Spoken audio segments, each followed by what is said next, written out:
Hello, I'm Gavin. Today I'm going to be teaching you how to make some easy and good quality D&D minis with household items and costing literal pennies. So all you're going to need is a piece of paper and a printer, but I'm not going to throw my printer on my table. Some hot glue. I have this weird roll, but you can use the normal hot glue sticks. And you're also going to need a few coins like this. Any kind is fine, but I use pennies because they're the cheapest and the smallest. So yeah, that's all you're gonna need, and I'll show you how to do it. Alright, let's say you want to make like a skeleton. That's pretty simple. So we're just gonna Google D&D skeleton. Images. Booyah, perfect. I actually have this exact like version in my collection of minis I made this way. So wait for it to load. There we go. And then you're gonna copy image, and you're gonna make a new doc, sorry. And I would name it like D&D minis because I have a doc like this all for all my different minis, and you're just gonna want to paste it in here, scale it down to like around this size. It depends on how big you want the mini to be, of course. And then you're just going to copy and paste a few times. Now, if you have Photoshop, you can go in here and use the threshold tool to make it black and white, but you don't have make it like a coloring page. I do that, but I'm gonna assume that you don't have access to Photoshop since this is like a free thing. So anyways, you want to make like a whole page of these guys or however many you want. Don't go over onto another page, and then you just want to go to print and obviously select whatever printer is yours and print it.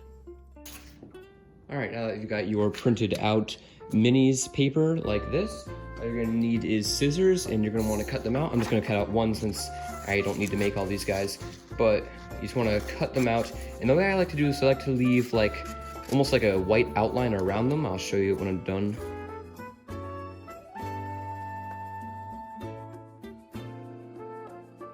There we go. And we can see here that it's got like a little bit of an outline, so you don't cut into the design too much. It's okay if it's not perfectly level. It's not a big deal. What you're going to want to do now is you're going to want to color this guy, so I'm going to do that.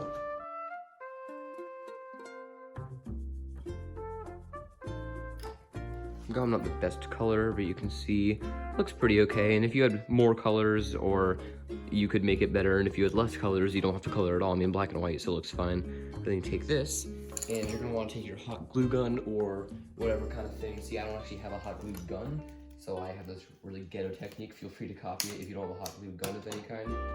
But you are gonna need hot glue or some sort of like thick adhesive. You can't just use a glue stick, unfortunately. Here's my really ghetto method that I use. I either use the gas lighter that I have, like a lighter, or I will make a candle. And there we go. I got a little candle, and now I can melt this. What you're gonna wanna do is just take your coin. I like to use pennies again because they're cheap and they're small. You're just gonna wanna melt a small amount of the hot glue.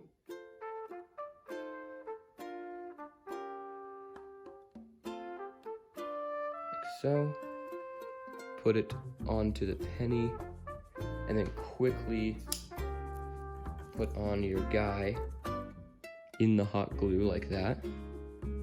Try to station him, move it, rock him back and forth to spread the hot glue across him, and voila. And these are really cool because they're super easy to make, so you can make like 20 of them in a few minutes if you put your time to it. They look pretty good, and they're super cheap. It literally costs like 1 cent per thing. And if you have a 3D printer, well, I guess if you have a 3D printer, you wouldn't have to do this, but you could make like 3D printed bases for even less. And yeah, in just a few seconds, the hot glue is dried, and we have this really nice little skeleton guy. And they're bottom heavy too, which means that they're pretty hard to knock over. We've been playing outside in my backyard because of COVID for the last few months. And even with high winds, I haven't seen one of these guys flip over yet because they're so bottom heavy. Just to show you what can be done with this very simple method, I'll take down my green screen so you can see my little mini cabinet that I've got set up here. And some of the things in here were printed using a resin printer, like the platers were, but everything else you'll see. So I've also made some ships made of cardboard, but you can see pretty much everything are these little guys here, colored, and they look really good. And like, I've made a lot of them, so I believe in this process, clearly. But yeah, other tips would be like, make boats out of cardboard. That's pretty awesome. You can also make little sets out of cardboard like this guy. I also had a cage made entirely out of paper, but I'm not sure where that ended up. Got train. I even got this big old dragon made from several pieces of paper. So, you know, just get creative. You know, it'll pay off. It makes the game a lot more fun and a lot more engaging. So there's all those skeleton boys, because I have actually made these skeletons before. But yeah, that's about it. So if I helped you out and use my method, let me know, and join a Discord server so you can get more notifications for when I stream, because we have like 2 campaigns, and also I'm going to make more of these D&D kind of like tutorial videos because I want to help the community, and also so you can show me your finished product because I enjoy helping people. So yeah, we got Discord in the description.